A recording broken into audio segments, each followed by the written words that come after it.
सुनने को मिलती है जो आपकी और हमारी समझ से परे है। ऐसी ही एक कथा 100 कौरव के जन्म से संबंधित है।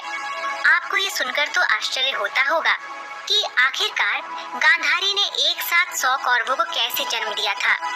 इससे जुड़ी सच्चाई कम ही लोगों को पता होगी, लेकिन आज आपको इस रहस्य के पीछे की सच्चाई पता चल जाएगी।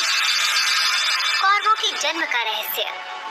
आपको बता दें कि गांधारी के गर्भ से 100 कौरवों का जन्म कोई दैवीय चमत्कार नहीं, बल्कि एक ऐसी घटना है जो भारत के प्राचीन रहस्यमय विज्ञान का उदाहरण है।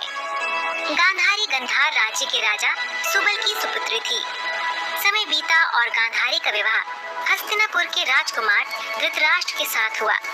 चूंकि धृतराष्ट्र जन्म से ही अंधे थे, इसीलिए गांधारी ने भी आजीवन आंखों पे पट्टी बांधने का फैसला किया और आंखें होते हुए भी नेत्रहीन बन के रहने लगी। कौरवों का जन्म। शादी के कुछ वर्ष बाद गांधारी ने 100 पुत्र और एक पुत्री को जन्म दिया। कुरुवंश के होने के कारण गांधारी और धृतराष्ट्र के पुत्रों को कौरव नाम से जाना गया।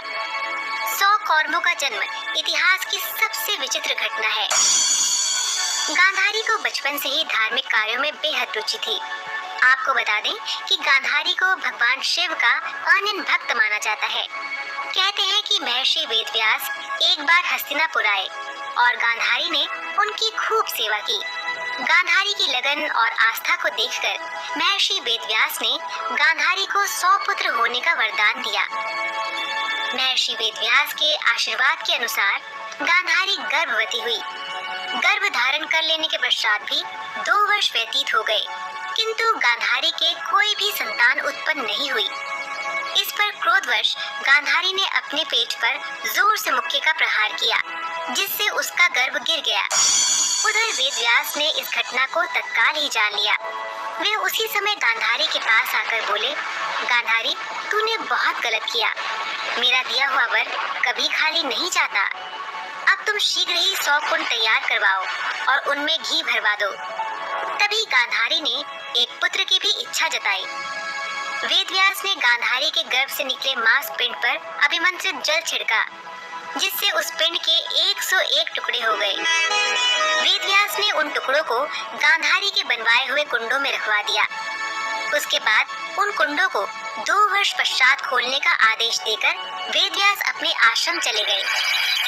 2 वर्ष पूरे हो गए और फिर गांधारी ने सारे कुंड खोले। सबसे पहले कुंड से दुर्योधन का जन्म हुआ। बाकी कुंडों से 99 पुत्र और एक पुत्री का जन्म हुआ। गांधारी की पुत्री का नाम दुशाला था। ऐसा कहा जाता है कि जन्म लेने के बाद ही दुर्योधन गधे की तरह रेंकने लगा, जिसे देखकर पंडितों और ज्योतिषियों ने कहा कि ये बच्चा कुल का नाश कर देगा, और ज्योतिषियों ने धृतराष्ट्र से दुर्योधन का त्याग करने के लिए कहा। लेकिन पुत्रमोह से विवश धृतराष्ट्र ऐसा नहीं कर सके। तो दर्शकों, हम उम्मीद करते हैं कि आपको ये वीडियो पसंद आया होगा।